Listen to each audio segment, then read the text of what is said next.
Okay, Reverend Gilchrist of Second Presbyterian Church of Chicago, Illinois. It's such a wonderful pleasure taping you today to talk about the multicultural church. I've noticed here, I've traveled to different places, and I've noticed that Chicago is a little different when it comes to bringing the cultures together in the churches. It seems like an emergence of churches who are opening their doors and in an intentional way to bringing all cultures of people together to serve Christ. Yeah. My first question, and your church is one of those churches, in fact, one of the leading churches in bringing people together who are of various cultures. What are the main goals of the church from a multicultural perspective? What do you have, what is your goal considering that you are a multicultural church? Yes, our primary goal is to just welcome everyone in the community here at the church. Let everybody know that they are welcome and that they all come with gifts. If you have multicultural, racial, ethnic, whatever racial, ethnic identity that you have, your culture brings a gift to the rest. Yes, that's always been kind of, I think most people feel that way, that we're in different places and we come together to share information. Yes. And that has to benefit the church tremendously, bringing different ideas and ways of doing things to achieve things together. Matter of fact, one of our mottos is everyone brings a gift. Yeah. Oh, I love that. Yes. Everyone brings a gift. So everybody, bring your gifts to the church. Bring your gifts to the church. How did this church become a multicultural church? Has it always been a multicultural? Well, it has, but it did not use the name multicultural. Okay. And I had suggested that we introduce that name. I attended my first multicultural conference back in the mid-'80s and learned how much more meaningful that was than just to say diverse or diversity, because I thought it just invites more of you into the church to say multicultural. Welcome to all groups. It does, yeah. Right.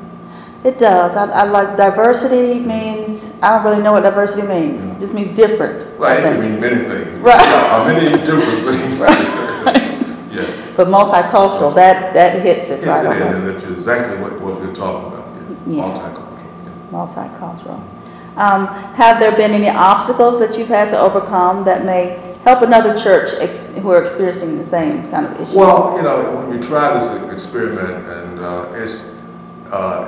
you're not going to look for overwhelming results at first. It really is a work in progress. It takes a while. You have to be patient because you're going against the traditional canon in terms of how churches identify themselves. You talk about black, white, Hispanic, or whatever racial ethnic grouping, and then you have a church for that, and it comes out of their own communities. Which, if the history of the United States, the cities are locked in their own separate communities, and so you have to you're going across that, and you have to let people know this is what you're doing, and so be patient. Be patient. Yeah. That is really, I think, so important to be patient. Yes. And because I guess we know from integration, how very stressful that can be, right. Yes, coming together can be. That's right. But the time that it took, do we still have those roads and bridges and obstacles, to cross? But it's coming together, not without a few little things. Right. Well, so it says in the heritage already they're talking about a post-racial society, and we know we're not there yet, but not by a long shot. Right. But some folks want to rush it. Yeah. They want overnight success. success. Yeah. But it's a process. Yes. But I think, considering, I don't know why it seems as if the church is kind of the last to kind of move in that direction. Well, it's interesting only because the church seemed to be last, but we're also the first, because we were the first to go in there and kind of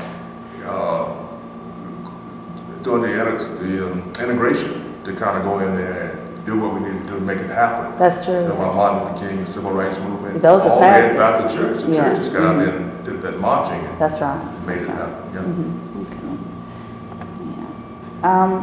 What are some of the benefits and positive factors in being a multicultural church? The benefit is that eventually everybody's going to feel that they belong. Now when they come in, well, they kind of say, well, do I really belong here? Well, because they're used to being in one particular setting, white setting or black setting and so forth, Hispanic.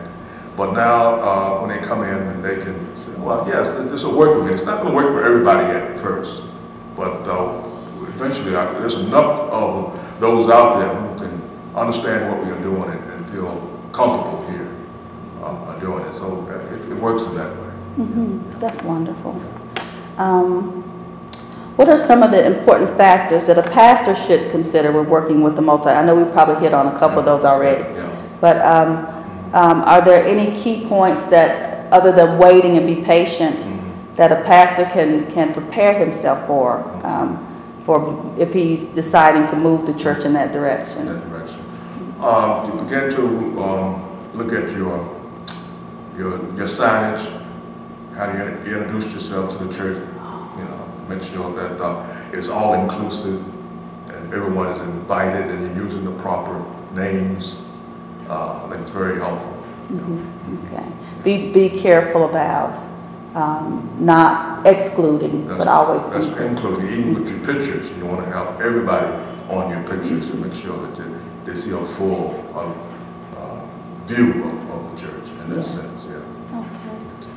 I know that your staff is multicultural. This is not one of the questions, but I think that's an important thing to make sure the staff is, and it's probably not intentional. This church just may have happened that way. Well, maybe not for the church, but for me it was intentional. Okay.